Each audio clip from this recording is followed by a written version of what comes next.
On today's episode, Dr. Liz and I welcome Dr. Jenet Erickson to the show. We discuss the importance of strong marriages for children and even the impacts of high conflict, abuse, and divorce on both adults and children.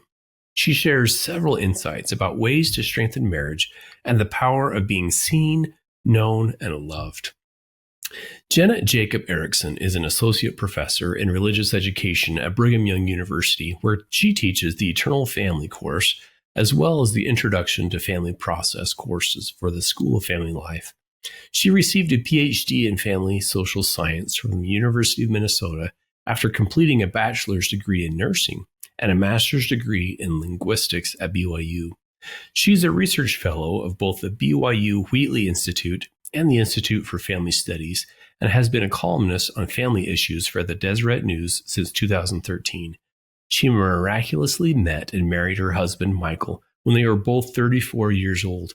When they are blessed with children, LaDawn, now age 14, and Peter, now age 12, she left her position at BYU in the School of Family Life. After 10 years, she returned to BYU in religious education and has been there since 2021. We hope you enjoy the show.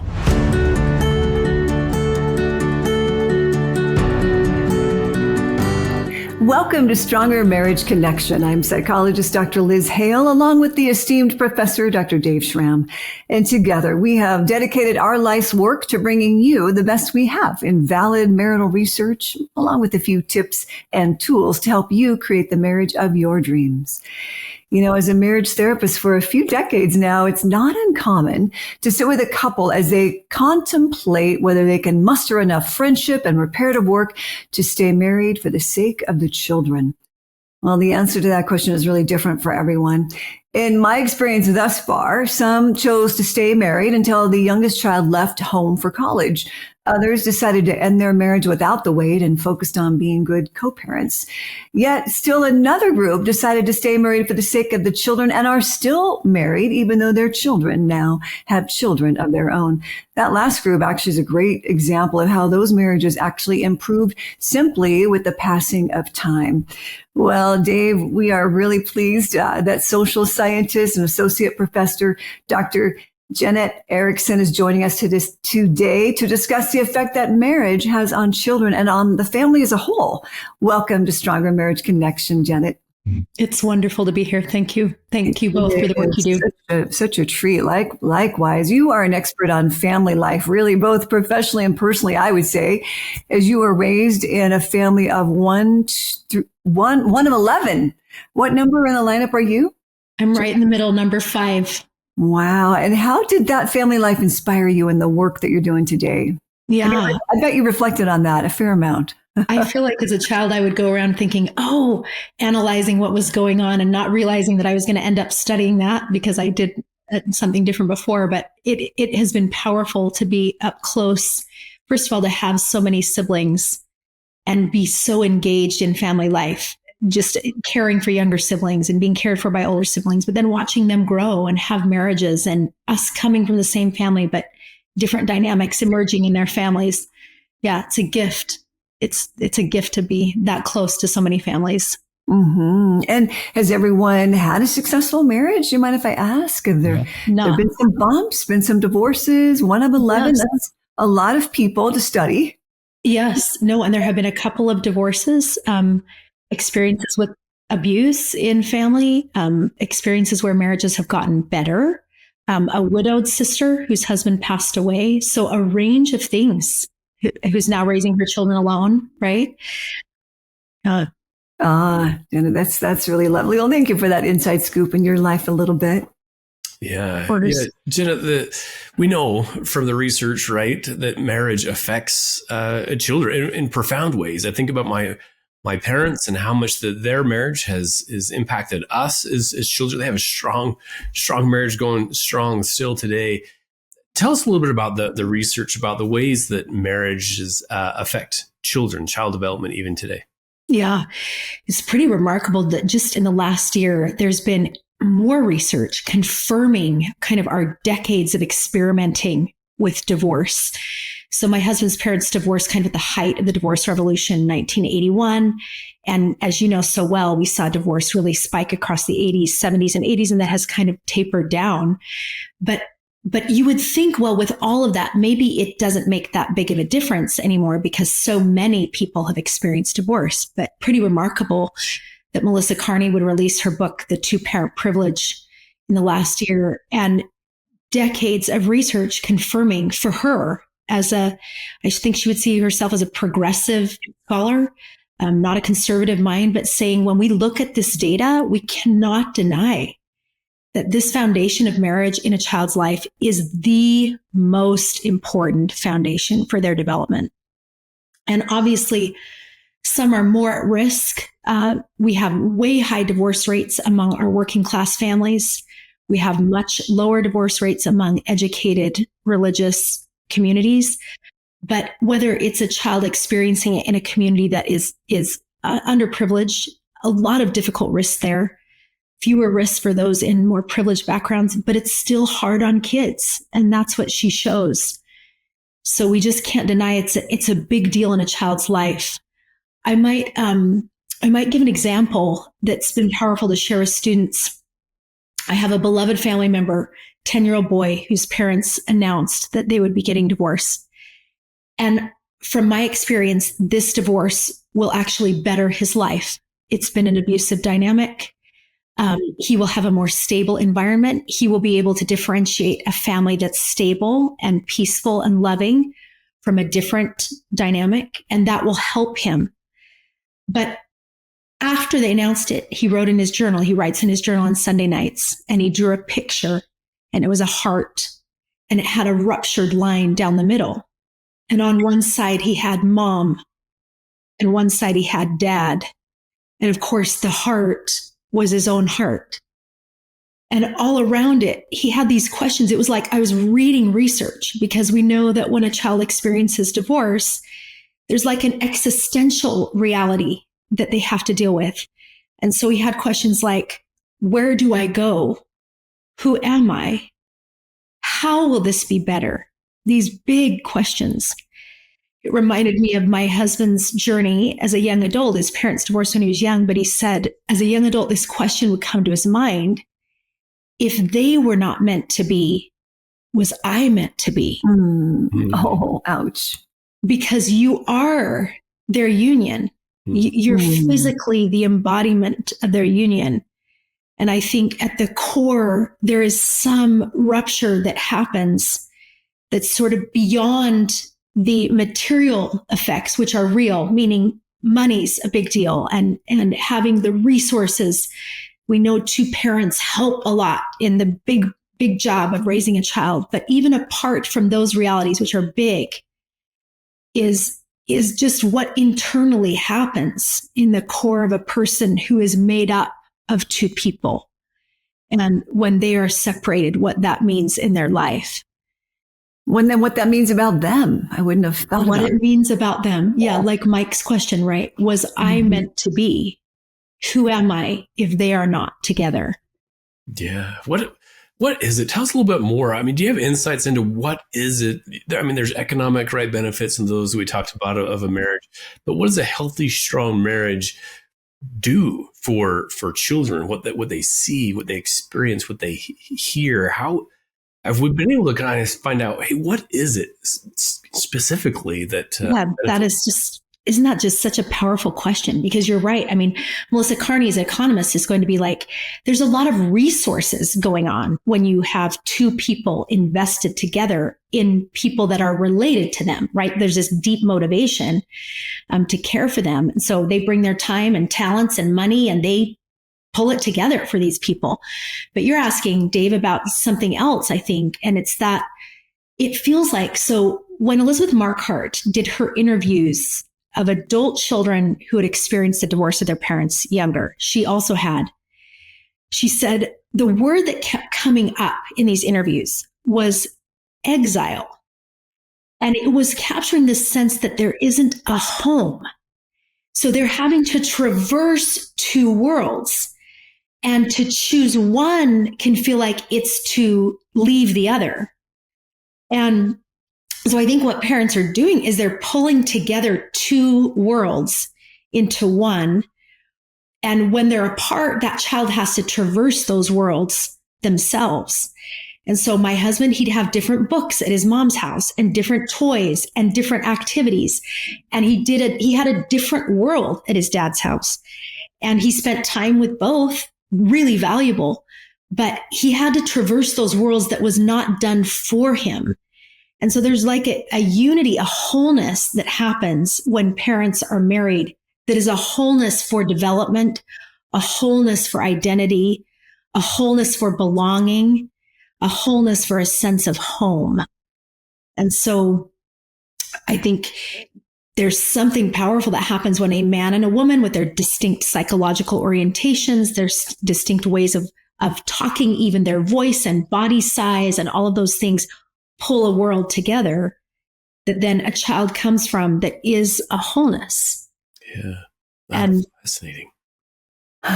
Just that picture of your 10-year-old and your family with that, jagged line drawn down the center. Yes. It's just really telling. It's compelling and telling about what goes on inside the heart and the mind of a child. What are your thoughts, Jenet, about an unhappily married couple, kind of how we started out at the top of our interview, choosing to stay together for the sake of their children? And I know that's kind of a loaded topic, so much variety to that situation, but do you have some thoughts just off the top of your head? Not that you haven't thought about this before, I'm sure it's come up in your research, but where do we go? It's so interesting because this takes me back to working with Bill Doherty at the University of Minnesota. He was my advisor. And Bill, of course, he started his career and he would say in the 1970s, when I started to get my PhD in marriage family therapy, everybody thought divorce was like a bad cold in a kid's life. It would be painful, right? Difficult, distressing. They would get over it. And then he watched as scholars like Sarah McClanahan and others and Sarah McClanahan really experienced her own divorce. She set out at UT getting her PhD to kind of prove this was not going to be devastating in kids' lives, that what was most important is that the couple was really happily married. And if they weren't, then it would be better for a child to not be in that marriage. And so I think when she saw the data decades into this, has to speak before the Senate about what the implications of divorce are in children's lives, she herself was like, this is not what we thought. And Bill would say that meant where the orientation had been from a therapeutic mindset, if you're unhappy, let's get you out of whatever painful situation you're in because you should be happy. Shifted for him to, I think, a mindset that would say a good enough marriage is worth fighting for. Because adults we all know this, we're struggling ourselves to learn what it means to be true to another person, to be selfless, but also honest with ourselves and just the whole self-other dynamic. And most marriages, I think, are going to have dips and we know this, they're going to be this developmental process for the adults in it. It's the most powerful way for adults to grow themselves is to be in that kind of close relationship with another person. And I think Bill would say it's worth working toward. Now, if it's abusive, that is not a healthy dynamic. And there's many women who they stay in marriages that are bad. They don't know how to get out. They fear being independent. And the same could be true for men. They need support to know it's going to be okay. And that you getting healthy and your children in a safe environment is what you're working toward. And that takes a lot of courage. But if it's a dynamic where we're like, there's probably some things I can work on as a person to help this be a happier space, it is worth fighting for that. It is worth going for help. It's worth giving your life to trying to create a stronger marriage. It's worth that look in the mirror, right? That long, steady study of what part of this belongs to me. Is it I? Is it me? Yeah, that's really well said. And that word abuse, Dave, and Jenet, we know that it gets overused too, right? I hear it every day, inappropriately so. And so that gets a little tricky too. Like, well, he is abusive, or, she is, her words are abusive. It's tough to really understand and investigate. What does that word really mean? Just a thought by chance, Jenet, on abuse and how to differentiate seriousness. Yeah. Yeah. That's a really powerful question. I think there's a statement from a church leader actually that I have found helpful. And that the idea being that it is not repairable. Like, you have done all you can do, and the person you're married to will not stop violating boundaries of trust or personal dignity. And there is irreparable harm being done to the human dignity of another person. And those are serious kinds of definitions, right? And I think I can say from my own family's experience that when that's going on and someone courageously leaves that marriage, it does improve life for those children. So it's so hopeful, isn't it? Just so hopeful. So I know there's a lot of listeners tuning in who just feel so discouraged because they are looking at divorce or have been divorced. And it's upsetting when they really could not have helped it. There was no other choice. And for some, I really do believe that. So lovely. Thank you. Yeah. Let's take a deeper dive, if you will, even just for a minute on, we know the all kinds of positive effects of a healthy, stable marriage on children. Flipping that script a little bit, the effects of unhealthy, conflict over, we're talking months, even years on children. What does some of the research suggest about staying in marriages where it's not healthy, not only for the partner or the spouse, but kind of that spillover effect onto the children? Yeah. So it's interesting, the idea of trauma and kind of even low grade trauma in a person's life and the physical implications. So I think with young children, we'll see like physical anxieties, physical tics, if you will, ways of coping that are unhealthy patterns. But then I think what that insecure environment, it's interesting when Mike and I have conflict, our children are pretty strong-willed, but when they see conflict between us, they become very sober. It's like that is the threat to them. There is nothing that is more threatening to their sense of self than our conflict. And so you can imagine a dynamic where a child is experiencing continual and unresolved conflict, or where one's dignity is not honored and they are mistreated and abused, then what that would mean to a child's sense of self, sense of safety, confidence that they can navigate the world, and then the development of coping mechanisms to just function in that world that tend to be very unhealthy. And I think that it helps us explain why divorce can perpetuate intergenerationally. You can develop very unhealthy coping mechanisms that aren't healthy individually, developmentally, just to like deal with parents' conflict, whether I quiet down or whether I overfunction or whether and those become patterns we take into later relationships that they have to be healed. And so I think children can, whether that's escaping into other kinds of things to deal with the conflict, whether it's hiding or in some way not being able to fully develop because they can't in a traumatic, if you will, what feels traumatic to them environment. Mm-hmm. Yeah, it reminds me of some of the research. As a graduate student, I got my PhD at Auburn University, so I studied with for a time with Dr. Mona El Sheikh and the effects of just listening to parental conflict on children's sleep patterns and how disruptive that was, which then affected their immune system, their digestive system, and anyway, the effects on their bodies because of how it affected their sleep patterns. So all kinds of effects. Now, I want to be careful here because of course we don't want to shame anybody, shaming parents for arguing in front of their kids, or some parents, they just don't, like Liz said, they don't have any control. Yeah, someone did something, they made choices, and I get the brunt end of this, and I had zero. I wanted to stay married, wanted this to work out, but but end up on that harsh reality at times. Are there kind of the spillover effects of, first, the spillover effects of kind of children experiencing divorce, but how can that be mitigated, I guess? Are there some positive things that parents can do, maybe going through that divorce and the process, the aftermath kind of through that? Especially a parent is going to be stressed out. They're going to be worrying about their own struggles. How can they focus on the kids, if you will?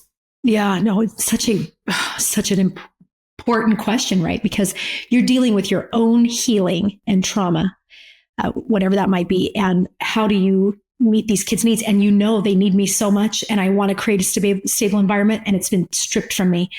This is what I think is so powerful. And I'm going to take it back to mother-infant bond. This is so interesting because when an infant is born, they have to bond with someone that they find reliable and consistent and sensitive. We know that development depends on it. The brain literally depends upon that relationship, eye to eye, body to body. And so the mother is regulating the emotions for that infant. That's what we can see is now happening. An infant can't regulate themselves. So that attachment figure, typically the mother is regulating them.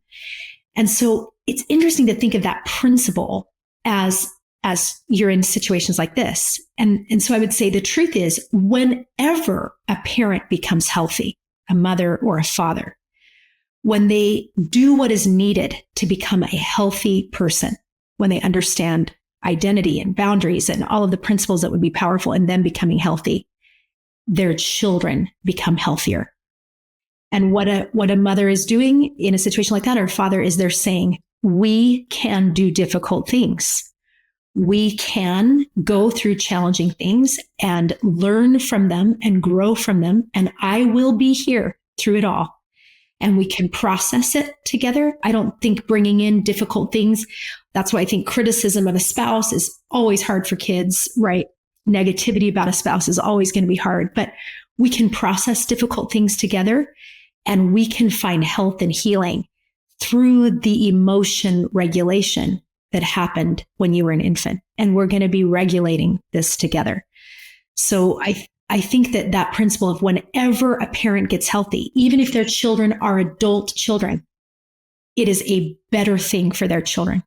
Whenever I grow as an adult to becoming more able to be in relationship in healthy ways, I improve things for my children. And so there's just strong motivation to find grounding myself when the ground has moved and I don't know where it is, to find grounding in God, in others, in community, and seek healing. And it will improve life for my children. That's just inherent to it. Yeah, it's a powerful message. Yeah, thank you. We'll be right back after this brief message.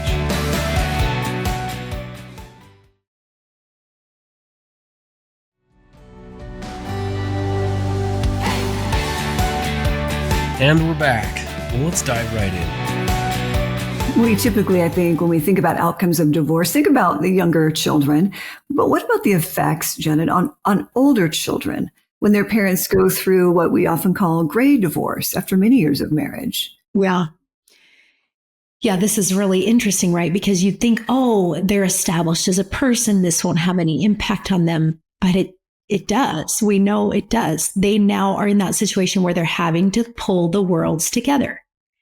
And even if they're with their own children, when they go to grandma's, it's not going to grandpa's. And there's just that division is just a reality that's going to impact many, many aspects of their lives. Rituals, all of them, Christmas and Easter, and right, all of these things are going to be impact. Weddings of children. And I think talking through that is really important.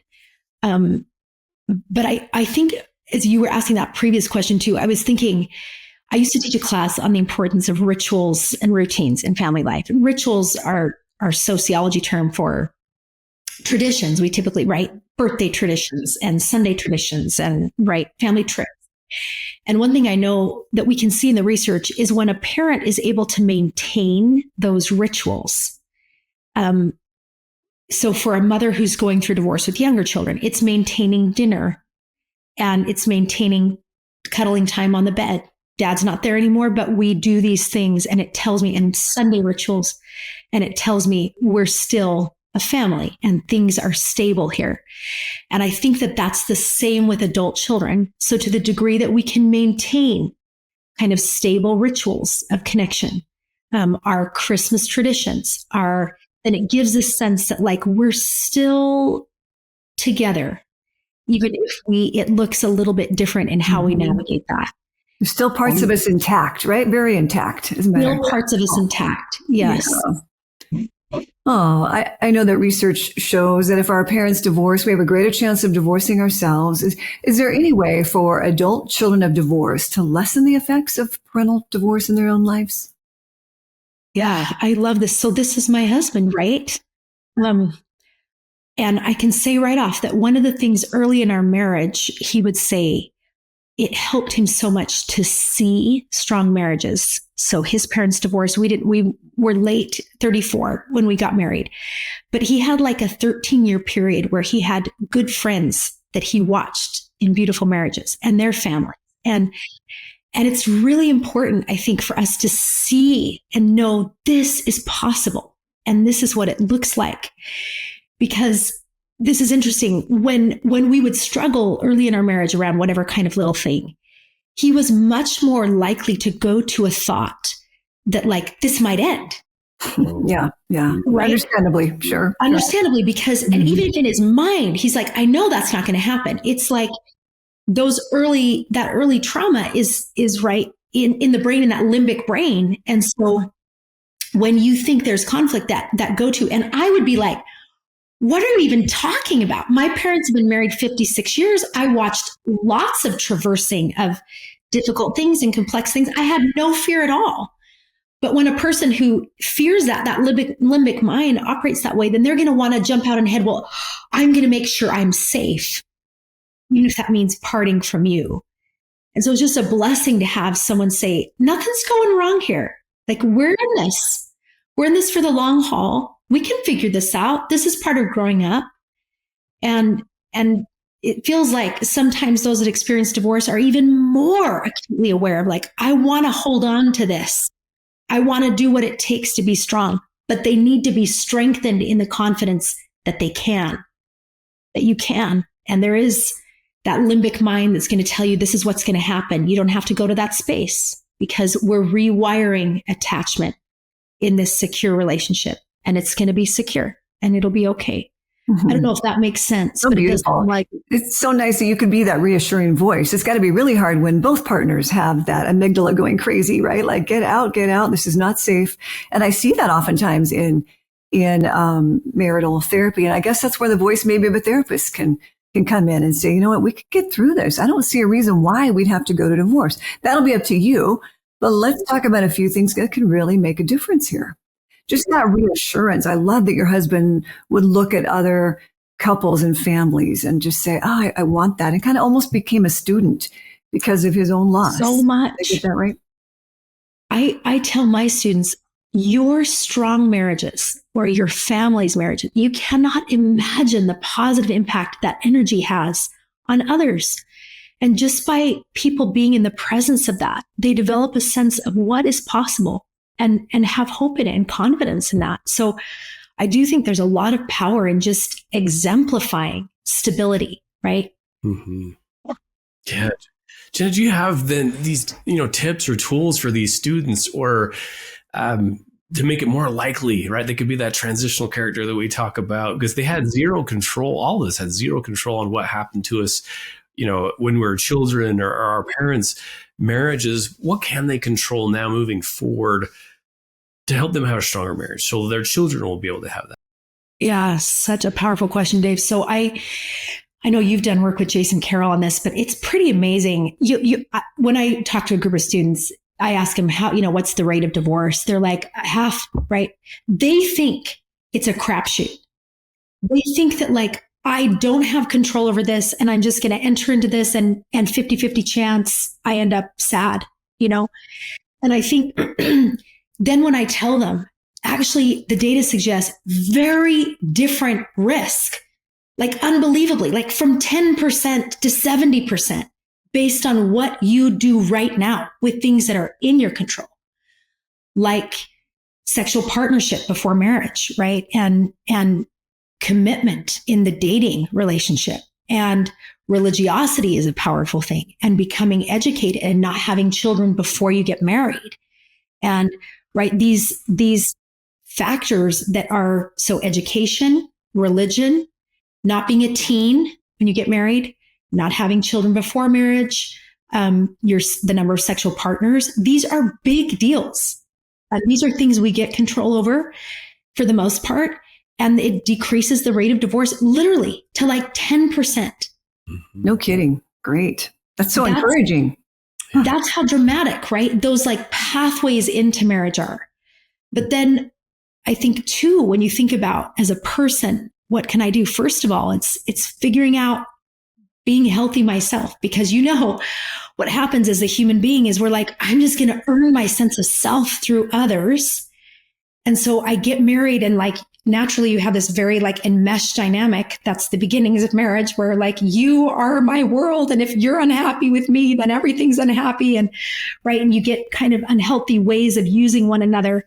And so I talk to them quite a bit about what it means to be grounded as an individual in your sense of self and identity, and knowing how to navigate conflict from a place of differentiation, or being able to say, right, this is my feeling, this is yours.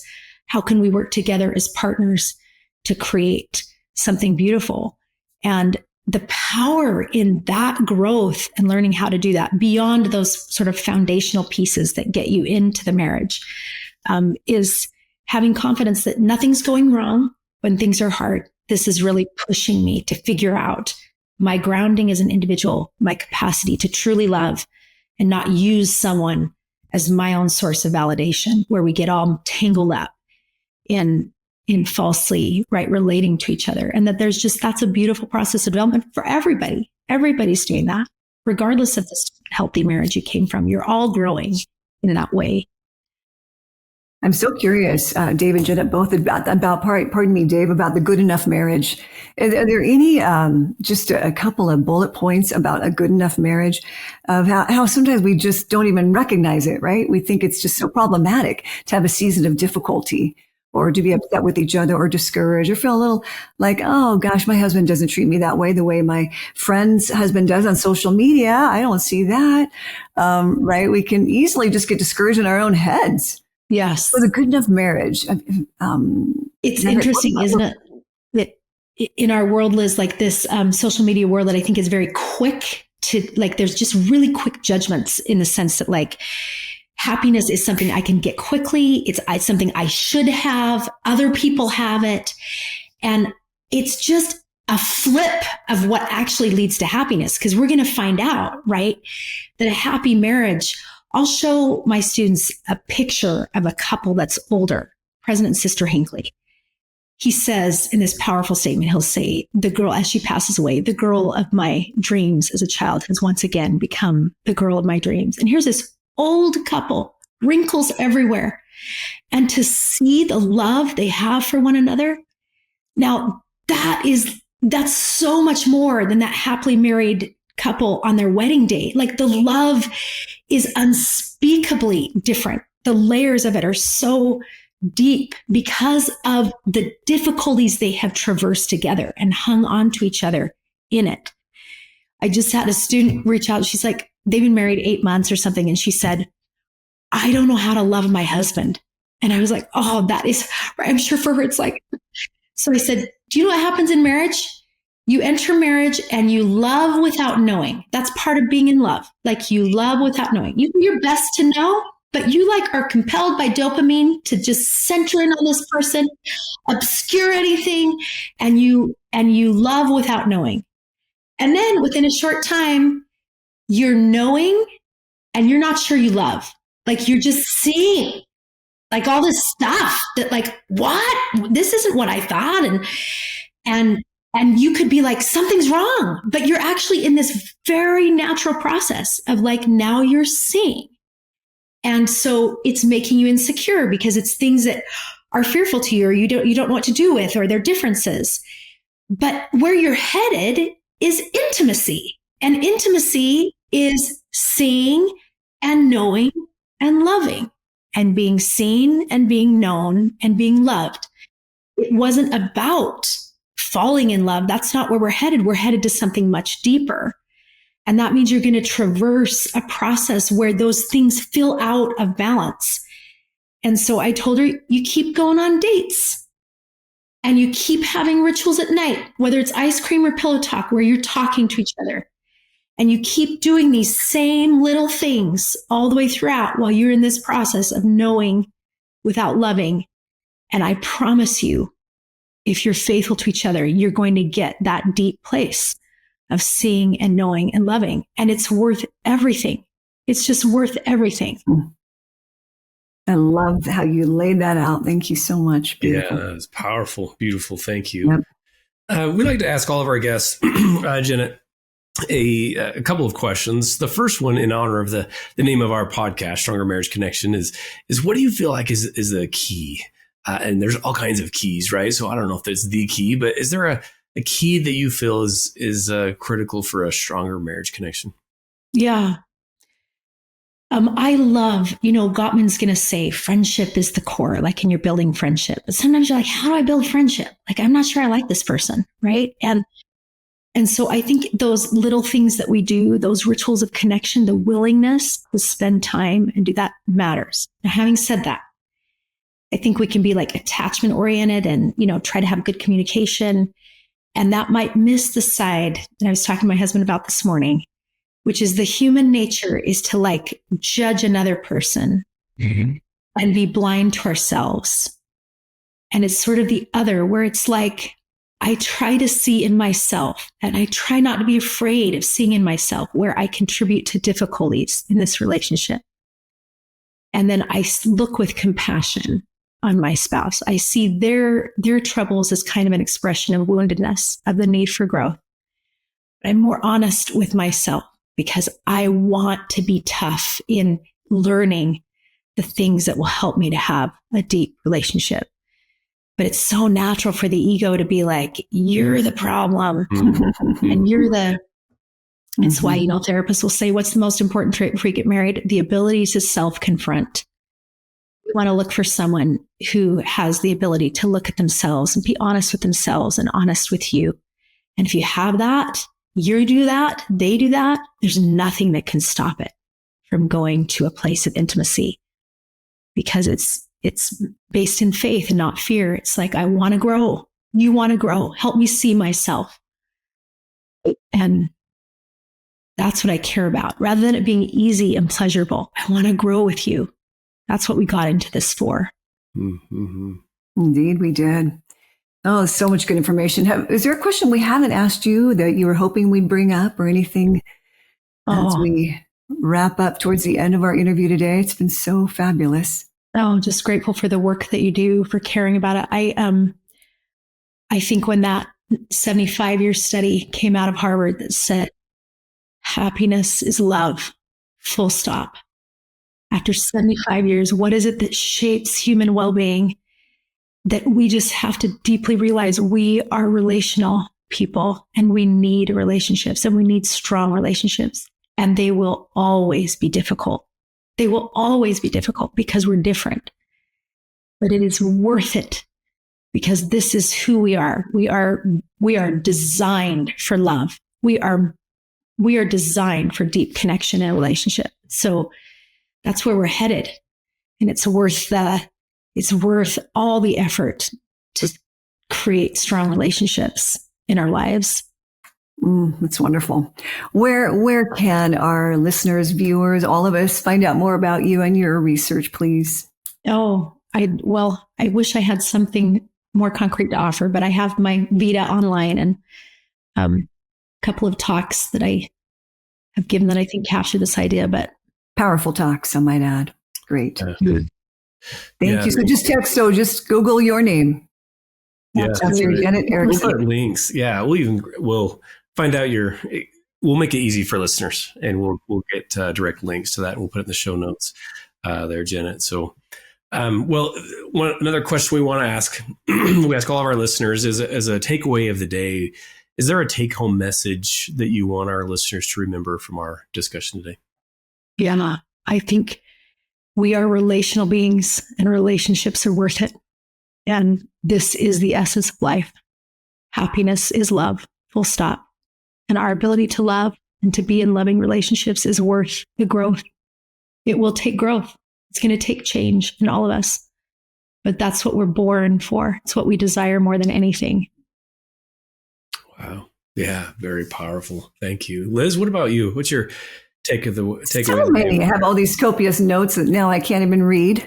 Yeah. I love, Jenet, just a reminder to couples that these relationships, they will always be difficult. Yeah. Because we're different. But we were designed for love and deep connection. Oh, just made my day to remember that. It's beautiful. And what about you, Dave? What's the richest nugget you hope we all remember from our time together today with Dr. Jenet Erickson? Yeah, this has been really powerful. Thank you so much. I have a lot to reflect on. I'm going to go back and listen and tell these great words of wisdom. I kind of a message is, especially towards the beginning, it was this. A happy, healthy we starts with a happy, healthy me, making sure that I'm in a good place.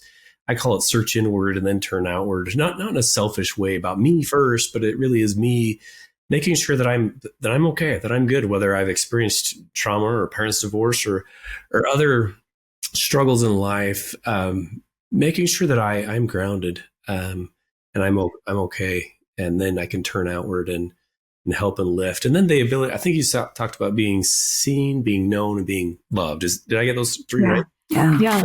Yeah, that was powerful. Isn't that great? Mm-hmm. So thank you. Wow. Well, thanks again, Dr. Erickson, for making time, coming on and sharing so much wisdom, thoughts, principles, and tips for us here on the Stronger Marriage Connection. Thank you so much for coming on. And thank you. And really, that's the only way we're ever going to feel seen and believe we're loved, right? Is if we're seen and known, Dave and Jenet. Wow. That's what's so powerful to me. If you don't know me, or if you tell me you love me, it's like, yeah, but if you really knew me, I've got the secret back here. But when you live with me and you know me, you see the warts, weaknesses, maybe even some wonderful parts, and you tell me you love me, it's like, it doesn't get much better than that because you know me. Yeah. Because you'll love this quote from, it's Tim Keller. He was like a Protestant marriage family therapist, but he says, to be loved but not known is comforting but superficial. I think my kids feel that from me sometimes. When he says to be known but not loved, that's our greatest fear. But to be truly known and truly loved is, well, he says, a lot like being loved by God. It's what we need more than anything. But what a process, right? Because I'm sometimes scared to see my kids. Truth be told, like, I'm not sure I want to know you. I just want you to be my picture. And I'm going to tell you that I love you. And vice versa, right? But that's actually not what we need and yearn for. We yearn to be seen and loved and known. And that's what allows us to love and see and know, right? That's heaven. That's what heaven is. Yeah, it's about connections, relationships. Wow. Well, that does it for us, our listeners. Thank you so much for tuning in, and we'll see you next time. And remember, dear friends, it's the small things that create a stronger marriage connection. Take care now. Thanks for joining us today. Hey, do us a favor and take a second to subscribe to our podcast and the Utah Marriage Commission YouTube channel at Utah Marriage Commission, where you can watch this and every episode of the show. Be sure to smash the like button, leave a comment, and share this episode with a friend. You can also follow and interact with us on Instagram at Stronger Marriage Life and Facebook at Stronger Marriage. So be sure to share with us which topics you loved or which guests we should have on the show next. If you want even more resources to improve your marriage or relationship connection, visit strongermarriage.org, where you'll find free workshops, e-courses, in-depth webinars, relationship surveys, and more. Each episode of Stronger Marriage Connection is hosted and sponsored by the Utah Marriage Commission at Utah State University. And finally, a big thanks to our producer, Rex Polanis, and the team at Utah State University, and you, our audience. You make this show possible. The opinions, findings, conclusions, and recommendations expressed in this podcast do not necessarily reflect the views of the Utah Marriage Commission.